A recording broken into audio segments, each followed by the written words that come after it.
రెండేళ్ళ గవర్నమెంట్ వచ్చి రైతు బంధు కేసీఆర్ పాలన పోయింది, రాబంధు కాంగ్రెస్ పాలన వచ్చింది. ఎట్లయిపోయింది రైతుల హాలతు? ఇలా ఆదిలాబాద్ రైతులను చూస్తే అర్థమవుతుంది. పంట కొనటోడు లేడు, కొంటే అందులో కట్టింగ్లు. సోయాకు కష్టమే ఉన్నది, పత్తికి కష్టమే ఉన్నది.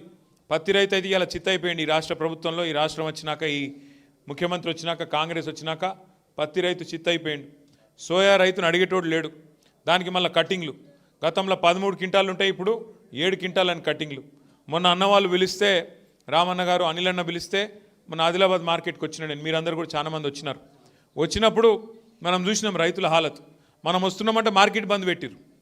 ఆ రోజు మీకు యాదకుండాలి, మార్కెటే బంద్ పెట్టిరు. సోమవారం వచ్చినాం అనుకుంటాం మేము. ఆ రోజు కూడా సోమవారం మార్కెట్ బంద్ పెట్టిరు.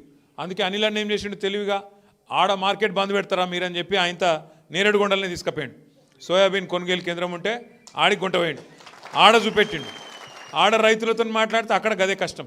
అంటే ఇవాళ రాష్ట్రంలో పరిస్థితి ఏంటి అంటే, రైతులు ఈ రైతు ఆ రైతు అని కాదు, మొత్తం రాష్ట్రంలోని రైతులందరూ ఇలా గుండెల నిండా మళ్ళొకసారి కేసీఆర్ గారిని గుర్తు చేసుకుంటా ఉన్నారు.